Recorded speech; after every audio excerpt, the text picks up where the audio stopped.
Hey everybody, Hello. I'm Sean. Kelly. This is our this week's market report, and Kelly's got the hook. This is all a surprise to me, so we're going to see what's Actually, going on. don't have a hook. Oh. What are the 6 things that you must do to prep your house for sale? Okay, that's going to be a good subject. Just to put a little qualifier on this, when we have sold our houses in the past, Kelly, we've got 4 kids. We've always had pets. Kelly has been able to set our house up to successfully show, make it look like a model home, while also having 4 kids, a husband, and pets, and being able all this gorgeousness and all to this take care of. yes. My flowing hair. Yeah, no. So anyway, so she's very, very good at this. So she's taking the lead on this, and I'm kind of just following along and listening It to the helps input. that I really love it. Yes, you And do. that I love cleaning out and decluttering. Okay. Yes. So we have like a list of about 20 things that we give our sellers that they really want to do, but I boiled it down to only 6 because okay. you know how you love me getting wordy. Okay, the first thing, Yes. can you guess? My guess is going to be declutter. No, update and repair first. Update and repair So it's going to first, get okay. all messy, nasty. Now that's as needed. They may Yeah. not need to do that, or maybe they should in a perfect world but can't afford it and they're not doing it. But that would come first Okay. because the cleaning and everything would come after that mess. What updates and what repairs? Watch last week's video. We go in depth with it a lot. Okay. And we could have said more. Yes, we could. Okay, the next thing is the decluttering. This is purging, donating, selling, packing away, right? This is how you declutter. Hey, so where can we put things if we're decluttering? So we can obviously use pods or a storage unit. My experience, and tell me if you agree with this, is it's okay to fill up a closet and it's okay to fill up the garage with storage. Yeah, Okay, absolutely. okay. And those can be kept shut and wall to wall, floor to ceiling and all that. That's not that big a deal. But you know, depending on your budget and how much of a control freak you may be, you can hire people to come and help you with this. Even we have people in the neighborhood that hire our kids to come help them clean out closets. So you just kind of tell them what to do and there where are to put services things. that can haul everything away. Yeah. And So the junk services. So you want to you want to put everything in trash, donate, packing away, because we're going to get more into that later. Okay. You're depersonalizing your home, right? You don't want your family pictures in there. Anything that isn't a very, very simple decoration, like a potted plant or something, or isn't absolutely necessary, put it away. And what we do is we hire a staging consultant for our sellers to come in, and they, number one, can stage the house with their own furniture, but even more useful quite often is for them to come through your house and tell you how to best set up your furniture so that you don't have that expensive staging.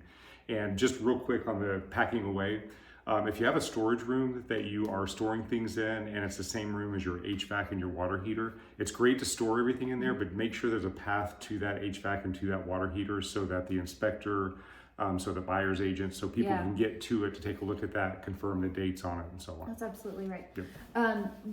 And just one of the things that people wonder about is how do you manage showers, people living there with showers and everything. I mean, if your under cabinets, completely empty that out and get the little storage bins. Remember Like what we did with the kids? Yeah. Do the caddies with each of the kids are members shampoo and everything, and they have it under there and they take it out anyway. It's really great. Maximizing the space. Okay. This is, again, you're taking out all the extras. This is what you hit on preemptively. Yes. Oh, hey. With the stager, getting all the unnecessary furniture out, they can help you with that. But also you're going to either remove window coverings or at the very least keep them opened up. Open your blinds, open your curtains, and everything else. Remove screens if you're able to. That lets the light come in and it makes the windows show clearer. And that's good for when photography, which I'll get to in a minute, because photography will be ordered by us.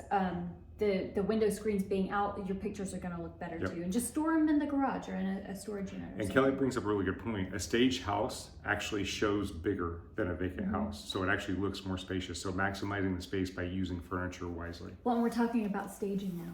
Oh, we are. See, I don't know what we're talking. I'm getting ahead of us. This is staging. Okay, go. Okay, something as simple as, the normal towels, bath towels that you use, replace them with brand new white ones that you don't use. roll them up, whatever looks good in your space. Put the white ones in there, throw the other ones in a hamper or under the cabinets or something else just for the showings. Okay. You're also going to incorporate a few, not a ton, because some people actually get really creeped out by too many plants in a house. But a few well-placed plants are really nice. It adds light. Mirrors everywhere. Mirrors everywhere. I know, like, very few people don't like a ton of mirrors, but I have a buyer right now that can't stand mirrors. They hate it when we walk in there all mirrors. I say if you don't like mirrors, you don't like yourself. Anyway, it opens the house up so much. Wait, remember our Niceville house? Yeah. When we took this one mirror down from the end of the hallway, we were like, holy cannoli, right? It just took away 500 square feet of the house. Yeah. It was Those really mirrors insane. give that. They give the natural light. They give the space. They give it just gives so much more freedom to the house. Great. Yes. I don't know what feng shui, feng or feng I have no shui idea. says about it. Probably. I may have a few erroneously placed mirrors, but whatever. Engaging the senses. This is a part of staging. Some people bake cookies. Some people, please keep it natural, like food, something Plants, like, maybe. yeah, not plug-ins, not air fresheners. That some people are so sensitive to that, and it's a big turn off if it's too strong. People think you're trying to hide something. That's it. Yeah. So that's not a good idea. I'll get to this in deep cleaning. Remind me to talk about the wonderful thing to do when you deep clean. Okay. Okay, open windows. If the weather's nice before a showing, open the windows, let the breeze, again, that airiness, it makes people feel really good.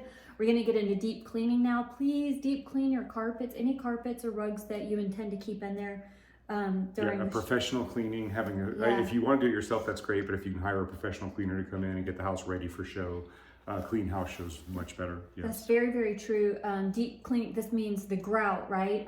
Sometimes the grout can get kind of messy, so have your tile clean so the grout looks brand new and fresh and all that. The thing that we do, which is going to come in our checklist. Okay, so but before the checklist, after the deep cleaning, we've done the staging, we've done the decluttering. This is when we hire the photographers to come in and shoot the professional photography. Yes, So always use professional photography. Yeah. Do not put your property on the market with pictures taken on your phone. Yes, the phones are great. Always use professional pictures. Sorry. Okay, anyway, go ahead. Yeah, professional marketing. Use us. That's right. Okay, at the very end, after all of this is done, create for yourselves a beautiful, small little checklist of, okay, wow, okay, sure, I'm approving this showing that's going to happen in an hour or 2 hours. Refer to your checklist. That checklist is going to say, vacuum. Here's my nice little tip. In your vacuum cleaner, keep your filter clean. Wash it, like just run it under water, squeeze it out, let it dry. Put a few drops of essential oil on it. I like patchouli, but there's all kinds of other stuff. Put that on there. When you run your vacuum cleaner, it's just going to have this really nice essential oil scent, yeah, in the house, and it's not going to offend anybody's senses, except for lavender gives me a headache, but a lot of people like it, so it's not a big deal. The checklist, okay, so you're going to vacuum, you're going to declutter. Say you have kids, right? This is worst case scenario. You have all these kids or pets to clean up after. Do you remember what we did? No. I quite often wasn't there. I was at the office. That's true. Okay, so we had the bins that would store up under their beds or in their closets. And so everything that wasn't amazing I'm like, shoop, it all went in the bins, and everybody had this alarm, whoop, whoop, whoop. And they just put it all in there, shoved it under the bed. We had baskets at the foot of the bed, and we had one blanket that would go on top. So all the crap would go in a basket, put a blanket on top, and it looked fantastic. So vacuuming with the essential oil in there, declutter, what am I missing? Laundry basket. Oh, and leave. Yes. Please. Don't be at the house when the buyers come. Do leave. Don't hang out, not even on the porch. Yeah. I mean, even if you need to get in the car and go down the street and just wait until you see them leave. Also take your pets with you. Yeah. We would take our dog and kids and everybody for a walk and like sometimes grab a froyo or something. Yep. But the house does need to be empty for showing. Yeah. Absolutely. Get out. Okay, recap. Okay. Oh, geez. Well, just your headlines. So you're going to update, repair. You're going to purge, donate, pack, and sale. Okay. You're going to maximize the space, which is decluttering, opening windows, removing window treatments, or at least keeping them open. You're going to stage, which is furniture placed in the right way by our stager's advice. Add a few maybe house plants, mirrors. What? Oh, as you had 6 points, but you're on like 7 now. No, that I'm making the point, and then I'm reminding them of the important. Okay, so maybe I've turned 20. She turned 20 steps. 7 to make you more comfortable. She turned 12 steps into 18. No, they were my talking points that I don't want anybody to forget. Okay, go ahead. I'm sorry, I interrupted. Deep clean. No one's gonna care about this at all. You've hijacked my your video. All right. Okay. Deep clean. Photography checklist. Get out of there. All right. Ready to go to the market report? Like that. So I don't get to go to the market report. So prepping the house is super important. And again, she's very good at this. If you have any questions, this was kind of quick. If you have any questions, please feel free to reach out to us. Kelly will walk you through this like in detail. You were very quick. Yeah, you spoke very quickly. I'm proud of you. All right, let's get over to the numbers. Yeah. Okay, so before we dive into the numbers, I want to talk a little bit about what the general feel of the market is. I've been talking the last several weeks about how it felt like we might be getting a little bit of a slowdown, an opportunity for buyers. The numbers were kind of showing that we were actually at a normal market. When I say opportunity for buyers, that's like in perspective compared to the strong sellers market we've been in. You know, coming into a normal market is something where a buyer has the opportunity to have a normal chance at getting a property. Well, the general feeling of the market this last 7 days is that opportunity has disappeared. We had a buyer that was in a competition for a multi-offer competition for a condo. They had waived all the contingencies, and they went up against 11 offers, and they ended up losing, and they were well above ask with their offer. So the competition certainly picked back up again this week. We had a property that had been sitting on the market for a couple weeks that went under contract, so we're seeing a lot of activity picking up again.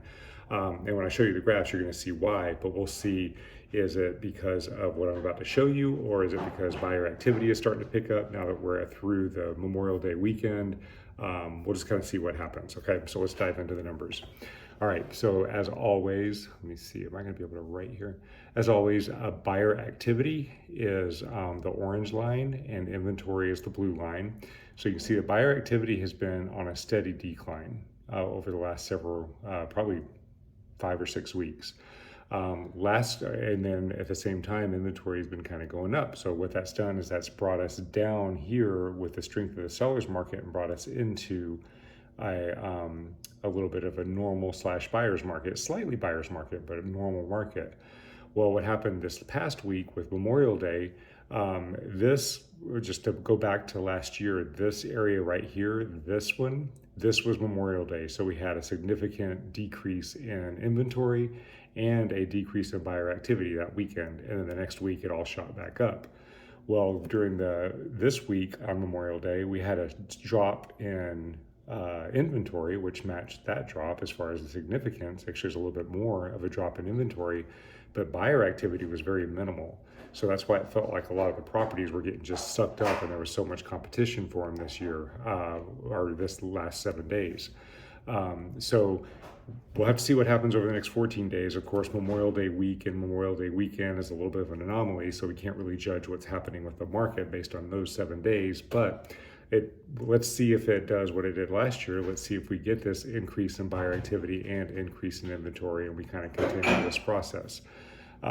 So it'll be interesting to see what happens over the next 7 days.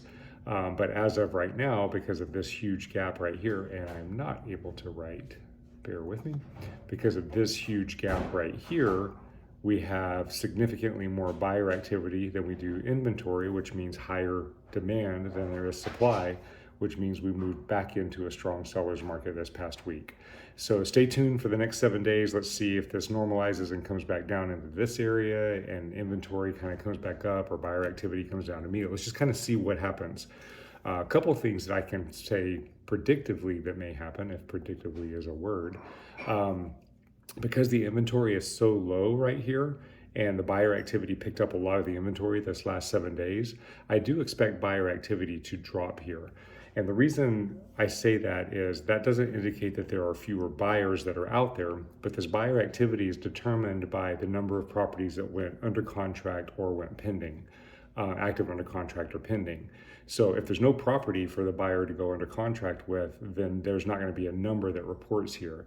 And since we had such a significant decrease in inventory here, then there's no properties for that. So buyer activity, or in other words, buyer contracts, may end up dropping down on this week. And if inventory goes up, then we may see a reversal of this. So it may take us about 2 weeks to normalize and kind of see what's going to actually happen as we move forward. But it's going to be interesting. So we'll watch, see what happens over the next 7 days. When you go out in the market this weekend, be sure that you are prepared with strategic offers if you're on the buyer side. On the sale side, prep your property right. If you don't want to prep it, if you don't want to get it ready, then price it appropriately, because buyers are finicky. Properties that are not priced appropriately are sitting on the market for a little bit longer. So you can't just throw anything on the market and have it stick, but if it's well priced, it's going to get multiple offers and it's going to go quickly. Okay, we'll see you on next week's video. Please let us know if you have any questions, and please comment below with any questions. All right, see you next week.